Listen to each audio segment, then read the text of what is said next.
Hey guys, it's your girl Boonie, and you're listening to episode 110 of the Boonie Breakdown podcast, your source for all things responsible and ratchet. Welcome to this week's episode.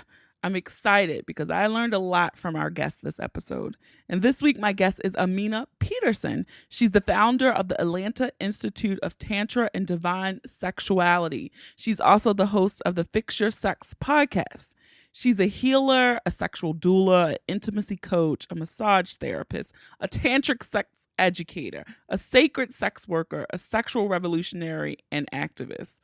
Come on, all the titles. She works to connect community, spirituality, and sexuality through her work.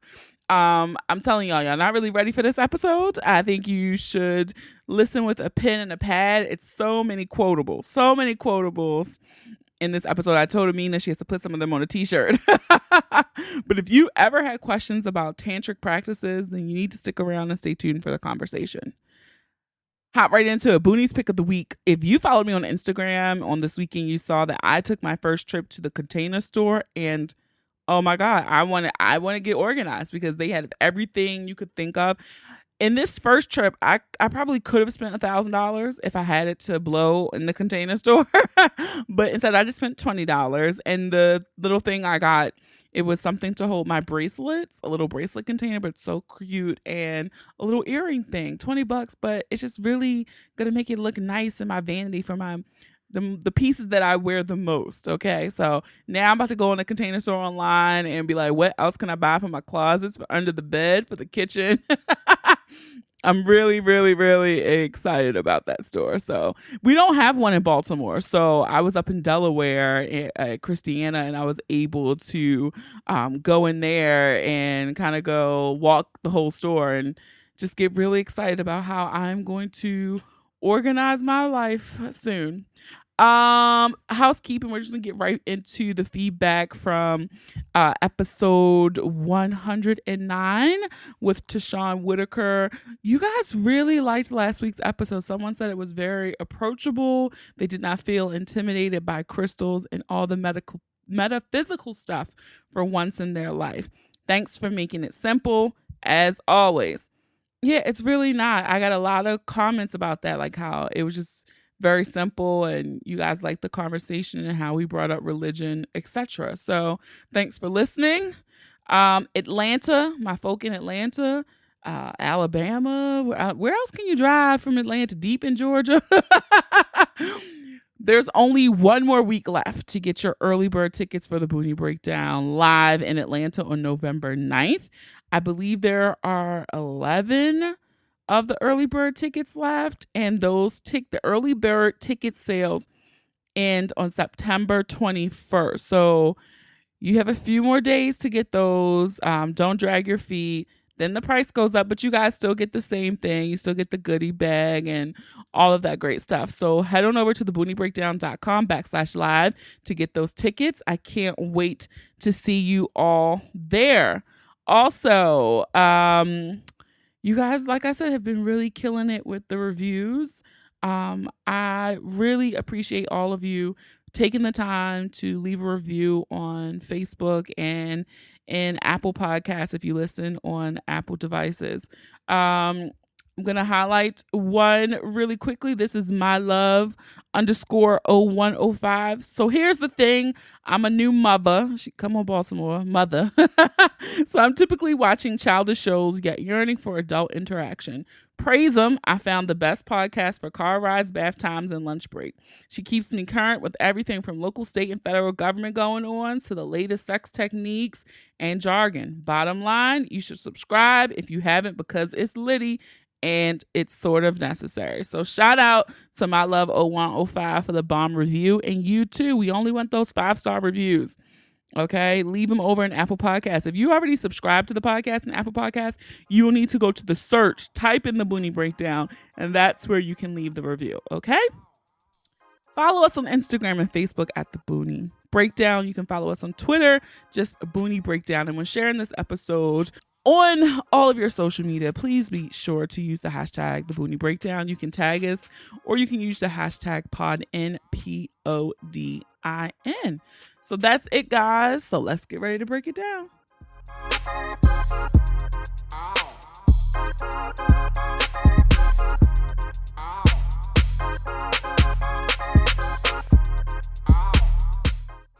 guys, it's your girl Boonie, and I am excited for my guest for this episode.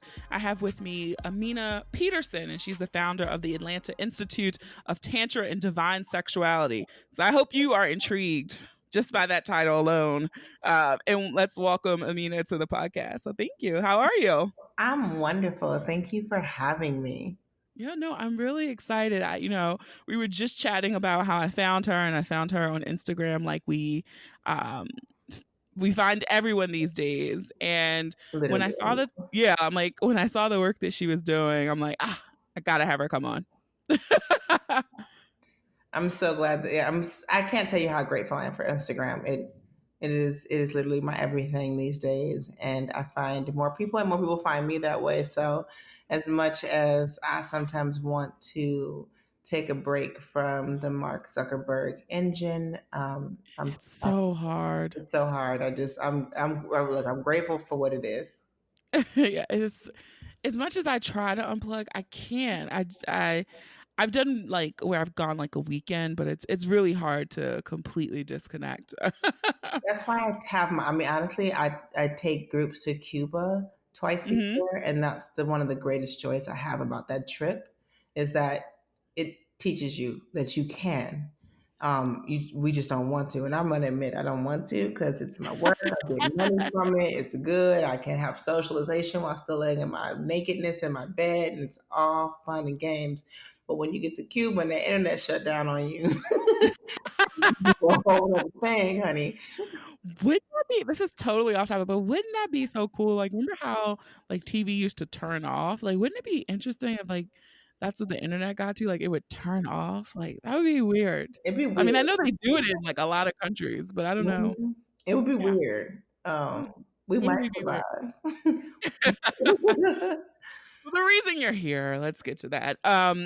When I was looking at your bio and then the work that you were sharing on Instagram, and then I went to your website, the one thing that intrigued me about what you do, you say you're a sexual doula. And Mhm. as soon as that, I was like, okay, we think of doula, we think of childbirth. um yeah, you gotta what is that, and like how do you incorporate that into your work? So the word doula actually has nothing to do with childbirth, and the word doula is actually it loosely translates to servant, Okay. which can be problematic in a lot of ways, especially as a Black woman. However, there's a difference in moving into a space of servitude and willingly, right? And so Yeah. when we look at birth doulas or death doulas, it's another thing that's a real thing, where people are actually working in service to the person that is experiencing that thing. So you're in Mm. service to the person that's experiencing childbirth. You're in service to the person that's experiencing and approaching death. And for me, I'm in service to the person that's experiencing sex, that's going through a sexual experience, whether that's sexual intercourse or preparing for a sexual relationship or a sexual awakening. That I work in service to them, guiding them to, into, and through the sexual experience. So in service to them, it's a to me a place of honor in that respect and in that moment to be Yeah. trusted with such an intimate experience to guide someone. And I know for some people listening, like this is a new concept, and even for myself, so I'm like I had to like research it as I was researching you. And how does that look when you're doing this practice? And is it one on one, or do you do it with couples, or how does that work? Like, what would be the first session or something that someone would do with you? So my first session is always a consultation. I work with clients that are interested and don't know what, like most people are like, I don't know what this is, but I've been following you, or I've been reading your blogs, or I've been listening to your podcast, and I think that I need this in my life. So we start with a consultation. I kind of get to know the person and see what their needs are. And then I do work, sometimes preparing them for sex. A lot of times, Okay. we're having sex, many of us, without really thinking about what that means. So we're just moving into sex because it feels like it should happen next. And usually that idea has come from like Hollywood or seventh grade. Both very bad places to get any type of guidance around sexual experiences. And so we just end up, I talk to a lot of people and I ask them, well, okay, with your current sex partner, how did you move into a sexual space with them? What was the conversation like? Or did you just end up there? And 9 times out of 9, it's like, oh no, we just ended up there. We just started having sex, Yeah. right? And I feel like yeah, I'm like, I feel like today, like, sex is so transactional in a bit. Um, Kinda like you said, like, "Oh, we did this, we went on a few dates, I like it." Like, it's just very, Yeah. cookie cutter, and so It's also very specific to like heteronormative behaviors. This is what I'm supposed to do. So yeah. even in the queer community, many of us queer folks are moving in a way that just represents like this kind of stair step or elevator process to get into each other's intimate space, and then participate in behavior that mimics heteronormative friction play. And that's cool. Don't get me wrong. I can orgasm that way too. But there's so much more to sex and a sexual experience than to have it just dictated by some puritanical ideal that these are the steps that we take to get to intimacy. And so I'm helping folks reframe their understanding of sex and sexuality and helping them experience intimacy and pleasure in Mhm. a way that allows their body to fully realize the capacity for pleasure. Mm. That's heavy, the capacity for pleasure. Like, so how do we like, where we are, especially with dating and it the way relationships are framed in this microwave generation, how do we when you're working with someone or a couple, what is, like, the first thing you tell them to help them, Imma say air quotes, kinda correct this in their sex lives? Oh, what is the one thing? There is no one thing. I guess what the common theme I have maybe is to prepare them for grieving, Mm. because there's a part of what you expect from your lovers and from yourself that may not be what you desire or what they desire. So, a lot of us have built our entire existence around that, and letting that go sometimes requires some grieving. And sometimes it's deeper than that. Sometimes you actually have to let the lover that you're with go, and that requires Ooh. like if there's this process of releasing that allows Mm, you to be able to receive what you're supposed to have. And so with release and being knowing that you're going to be okay when you let go of something, that's what that grieving process, when we truly get to experience it in a very real way, right? Then that's yeah. what happens. What typically happens, we're not allowed to grieve as like period. We're just supposed to show up the next day and be ready to be okay. Fix our face, tighten it up, no matter what kind of loss we're experiencing, especially as Black women or Black people. This is just what happens. And so my practice is centering Blackness, and I'm coaching around this reality that we have to know that we get to grieve. Bereavement is written into the system here, but it's been denied for us. And so we have to Mhm. go through this process where we get to grieve and let go and release and prepare for what we truly deserve and desire. And that process, that's probably the one thing that I'm preparing most people for in this process, is letting go of all kind of things. Wow.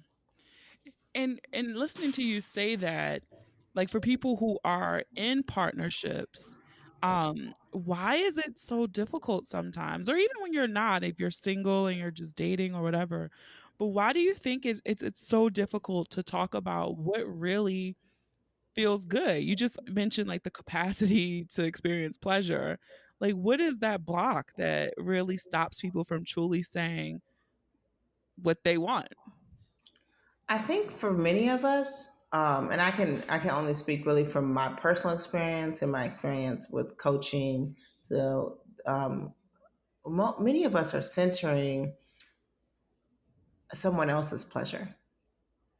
And so when we do this, when we center someone else's pleasure, and we decenter our own pleasure, and we start to really rely on outside sources to center ours, Mm, and so it's really hard for us to have conversations around our own pleasure because we're hoping someone else gets it. We don't want to seem forthcoming. We don't want to seem too direct and too brash and too harsh. And we've been told to kind of make ourselves small and be less than the goddess that we are. And so we just keep trying to hide that of us, and I think a lot of us are just in this space where we're waiting for someone else. Please, anyone, just put us in the center of your pleasure. Take care of us. And that is problematic in a lot of ways, but I think that really prohibits us from being able to have any type of authentic conversations around our needs and our own pleasure.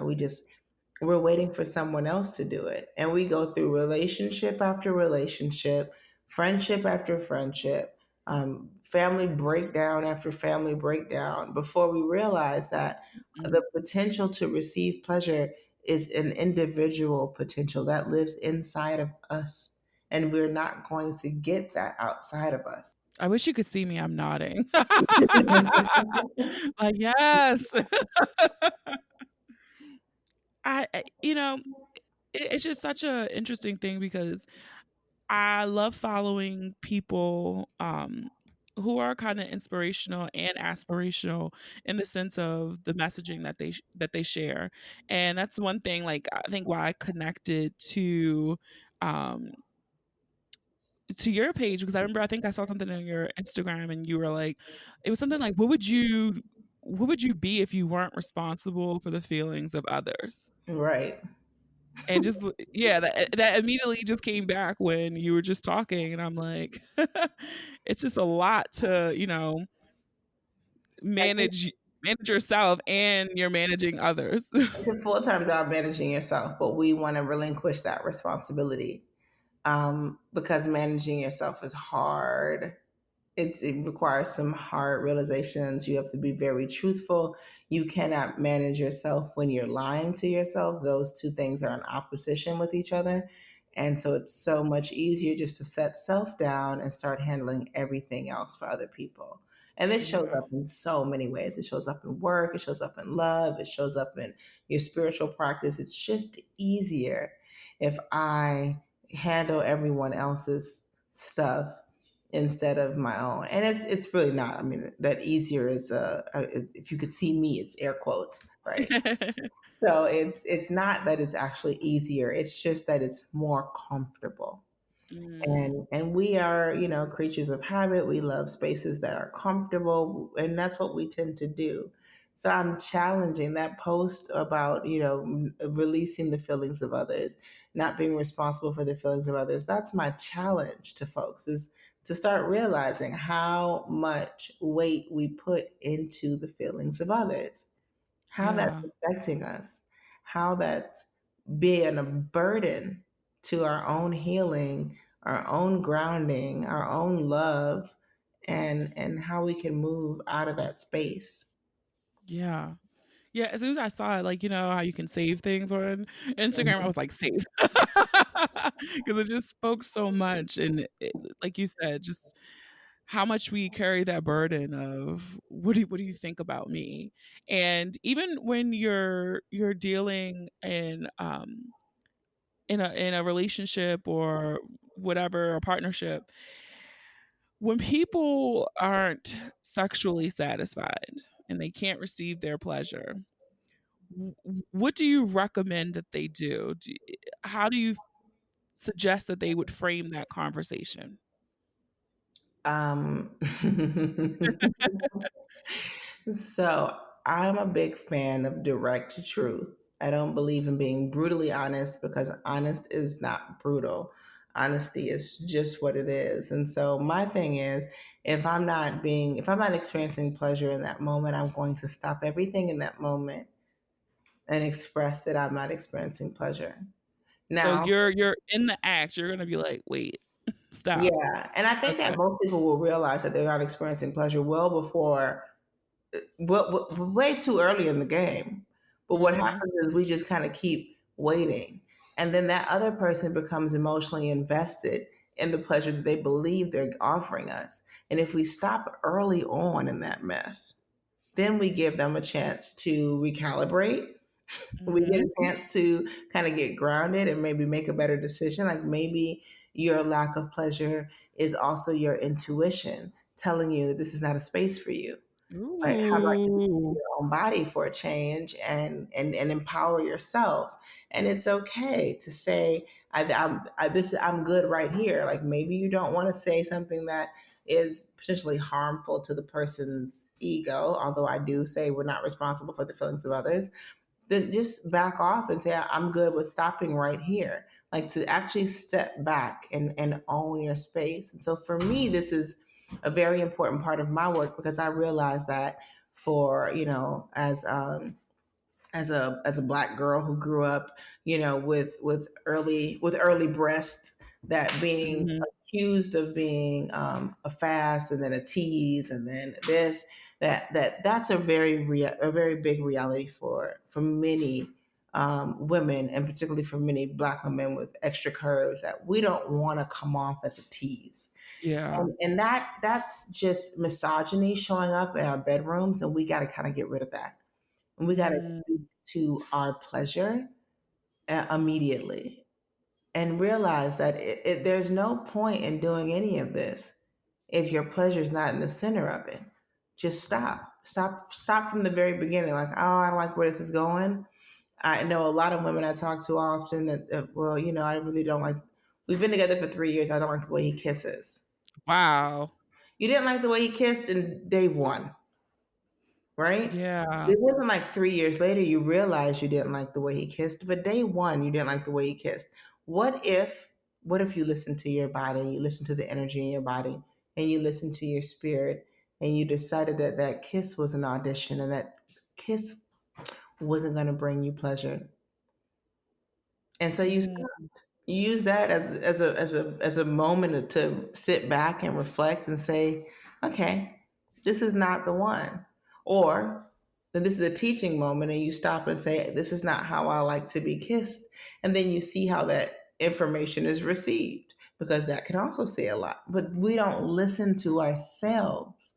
We're not in our bodies enough, and we're just moving through hoping pleasure is going to come, and pleasure doesn't show up like that. Pleasure Mm. is demanded, and you know what your pleasure is when you sit and observe in the body what brings you joy. But we're moving in a way that doesn't even allow us time and space to see what that is. And so a lot of my work is just, let's go back to this space where our pleasure is at the very center of everything that we do. When Look, we you need to put that on a shirt. Pleasure is demanded. It is, 'cause otherwise you just get a handout, and handouts are just what's left over, right? That's not that Yeah, doesn't that's speak to not what gonna you cut it. need. Yeah. No, yeah, it doesn't speak to your wants and your needs. It just speaks to what's available. And too many of us are just getting what's available. Yeah, I pleasure is demanded. That's like a mantra there. Yes. That could be like yeah, look, I'm always thinking like my marketing degree, like, that's totally your next workshop. You probably already have one, How but to I'm like, demand pleasure. I'm gonna yeah, write that on the whiteboard. yeah. Maybe you'll write that one down.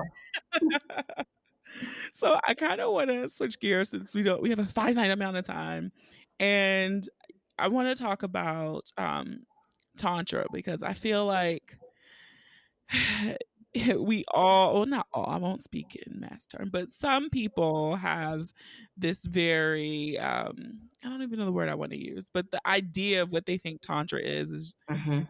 generally not that, and I think most people just think Kama Sutra, honestly, Which and makes that's, like, sense. their only reference point, and that is it, so, this is a vocabulary moment. Exactly what is Tantra?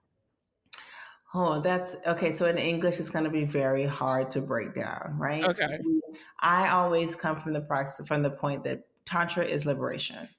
okay. That's one of the many ways you can break down the word. Um, it's a Sanskrit word that has two syllables, And the first is tan, and tan can, you know, mean weaving, or the connection, or something along those lines of like the weaving, or bringing together, uniting. And then tra is a tool. So tantra is a tool for connection, a tool for bringing together, or a tool for liberation. And Okay. so when in my for my teaching aspect, and the way that I learned it and the way that I teach it, is that tantra is, it literally means liberation. It's a tool for liberation. Now, that doesn't even break down anything really. What is that? Is that an axe? Is that a pick? Is that a knife? Like, what is this tool for liberation, and how do we use it? English is such a limiting language that we sometimes look at things like just at face value of what it could be. And so when we look at the word tool, we're looking for something very specific. But Okay. Tantra is energy, it is a philosophy, it's not a religion, it's a philosophy. And there are elements of this philosophy in other philosophies and religions. So you'll see it show up in Hinduism, or Jainism, or Buddhism, and also in yogic principles and philosophies. And but at the end of the day, it's about embodiment Okay. and understanding our access as to the divine, right? The goal is just reaching this point of bliss, which is our connection to the heavens, to divinity. And Hmm. so when you hear people say anything else about tantra, absolutely, it all fits in. All of that fits in there. Freaky deaky sex, yep. 7 hour long sex, yep. Meditation, 7 hour long sex. that was Sting's thing, I think, back, maybe 10 years ago. Sting kind of talked about him and whichever supermodel wife he has that been engaging in this 7 hour long tantra sex. But Wow. this idea that it can be many things.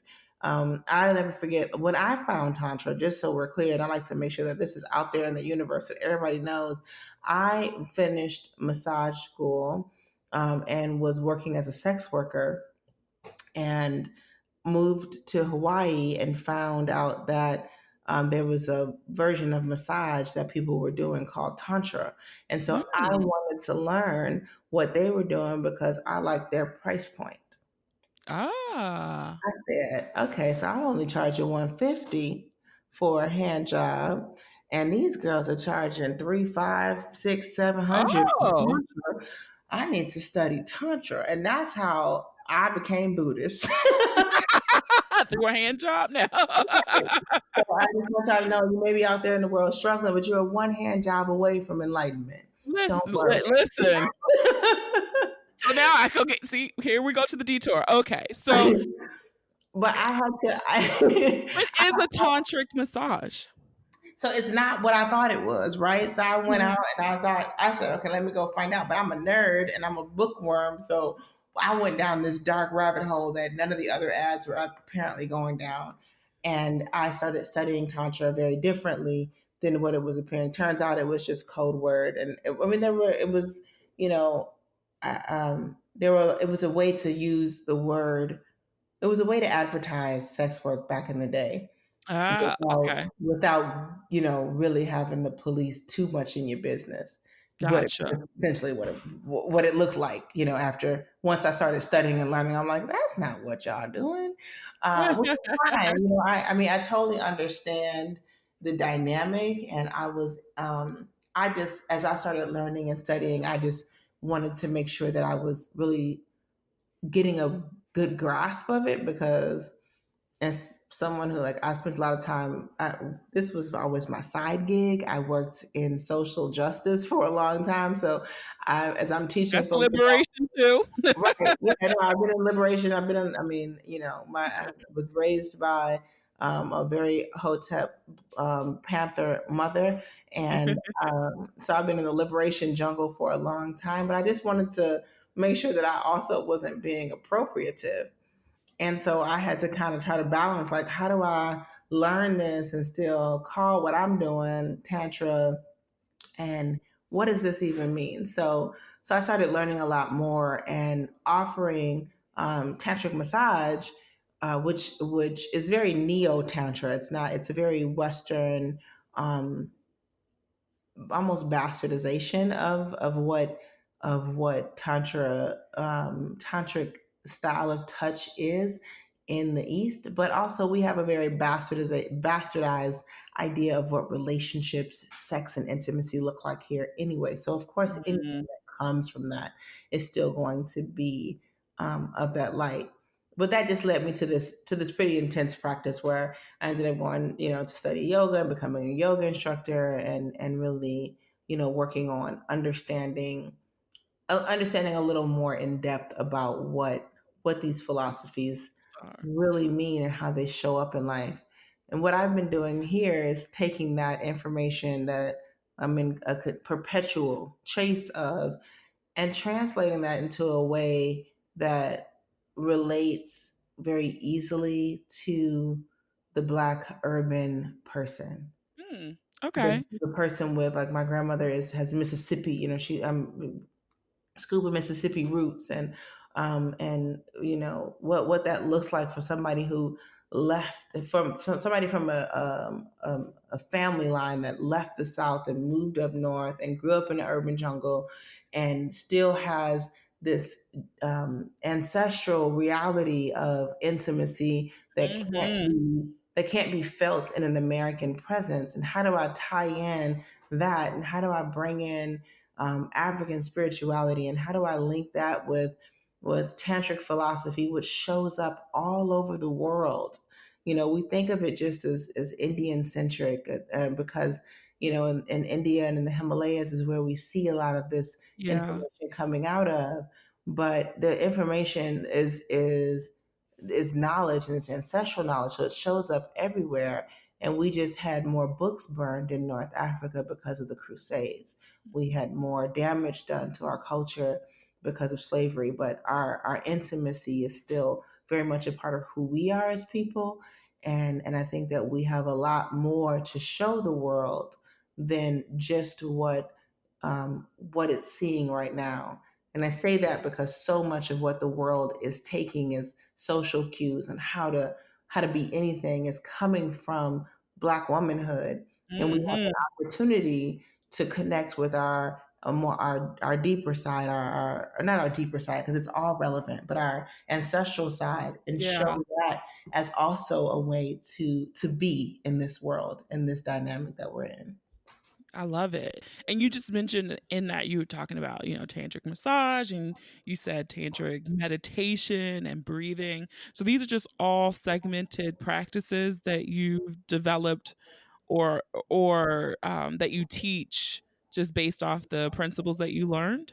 Yeah, so I didn't develop anything. This is all just, it's who we are. So I like to tell everybody we're just remembering shit, right?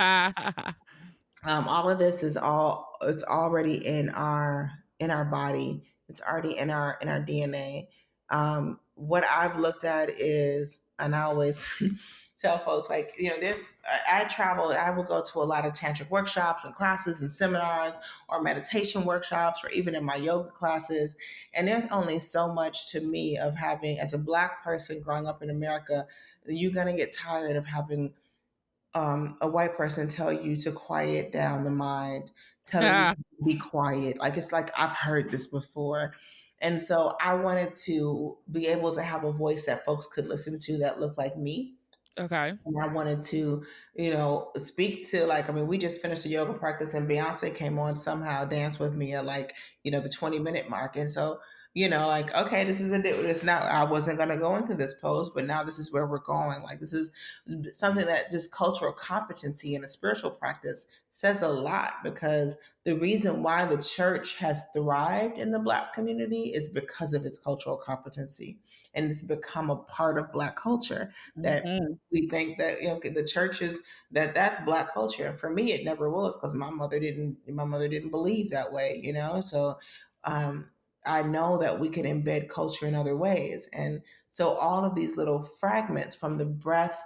I mean, this is how we live: understanding breath, understanding meditation, understanding movement, Like mindfulness. Yeah. understanding sex, understanding orgasm, understanding orgasmic energy, understanding pleasure. This is all about just understanding human. Yeah. And And that's who listening we to you, are. it's like all mindfulness. It's all, Um and being present. And to kind of bring the conversation full circle and just even this last part you said, how does tantra help you speak your truth? yeah. That's my favorite part about this whole shindig, really, is that as you start to center your own pleasure, then all the other shit matters not. Mm, Like, once I truly got to a space where I was really considering, am I happy in this moment? And if not, let me change that. And that's all I'm focusing on. Not if I change, is she going to be happy? Or if this happens, will they be okay? Just me in this moment. Is mm, that okay? Then I get to be just me, truly me. And what happens is I give everyone else around me the opportunity to love me as I am.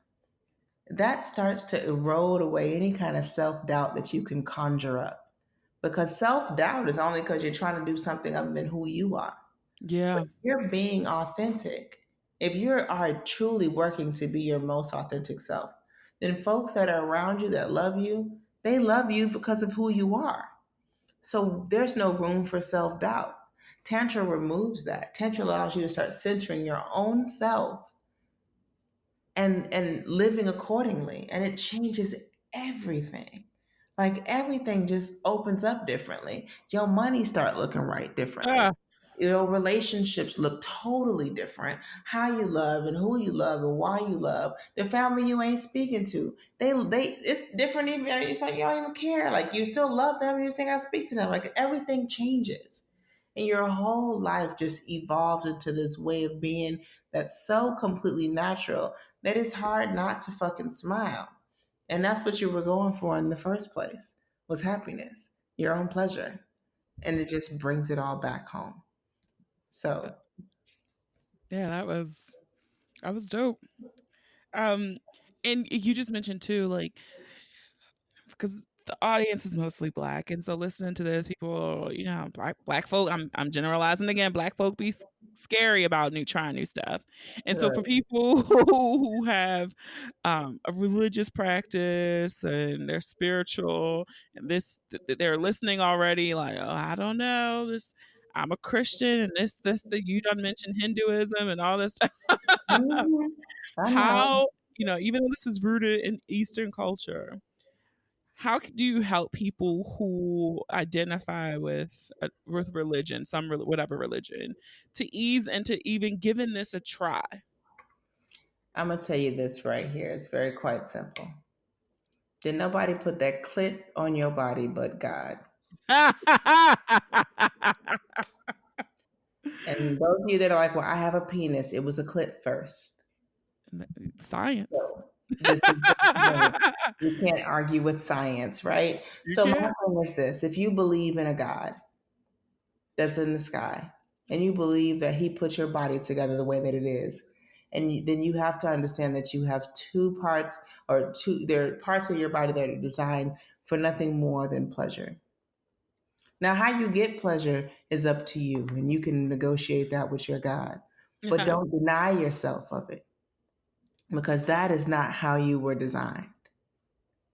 Everything else, I'm not going to tell you how to pray, how to believe, how to be, but I'm going to tell you you're supposed to get pleasure, because whatever you believe, put your body together in the way that it is. Put that down there.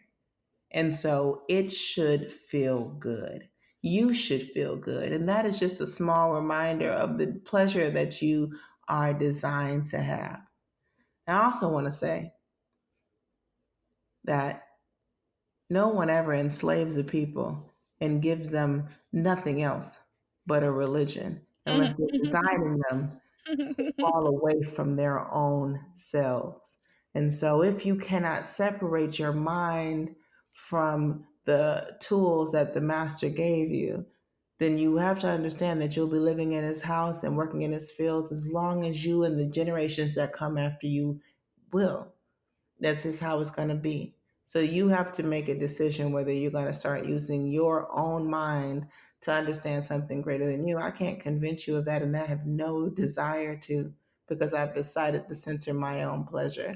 And I hope that you center yours, but it's there for you. The information is there for you. Your truth is there for you. You can go upstairs after you listen to this podcast and touch it yourself just to find out and be reassured. I can't help you. I will not force you, but it's in your body. Your truth is you. And you have to learn how to live your own truth.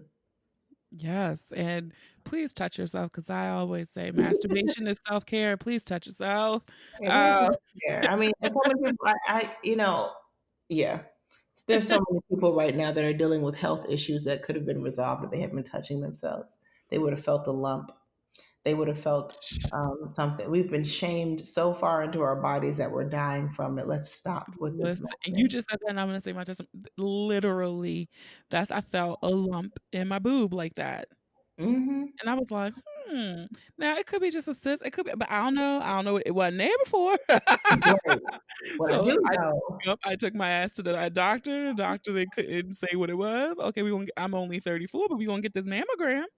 We're gonna do that." And I did the mammogram was inconclusive. "Okay, we're gonna do this biopsy because I need to know."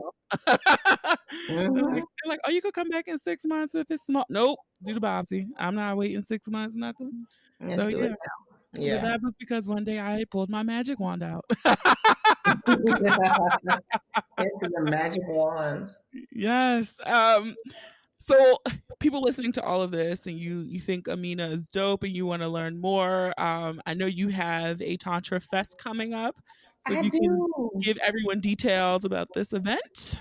The Atlanta Tantra Festival was a seed project last year, and now that seed has sprouted a full-grown magical tree here in Atlanta. And so we are moving into our second year. It's our second annual. I can now say the word Yeah, annual you because yeah, please don't say first annual. I hate when people do I hate that. But it's okay. We got our second annual Atlanta Tantra Festival. It's going to be held here in the city. We say Atlanta, we mean Atlanta. For those of you that are from here, it means inside the perimeter. For those of you that's not, it means that it's not another city. So not it's in Atlanta proper. Um, and it's the only tantra festival in the world that centers blackness. We're the only tantra organization, and religious spiritual organization that centers black people in our pleasure, specifically black women in our pleasure. And it's a 2-day festival that rolls into a third day with some magical specials. But it's you don't want to miss it. There's meditation, there's yoga, there's workshops all day long, there's plant-based food that's included in your cost of admission. Oh, You don't have wow. to go about buying your breakfast, lunch, and dinner from a vendor. We feed you, we take care of you, we hold space for community. We are a nonprofit organization. I have my for-profit business. This is a separate thing that I do, and the goal is to make sure that we have the tools that we need to be the love that we want to see in our communities so that we can expand that out. And it's just an amazing weekend. There's a DJ, there's music, it's just a lot of goodness. I have some instructors coming from all over the country. You can find out more by following me on Instagram. I'm at ATL, like the airport code, Tantra, like the sex you want to have. Um, and I am that on Instagram, Twitter, Facebook. You can find me. And also on Patreon, which is where our membership site is. And you can learn a lot more and watch classes.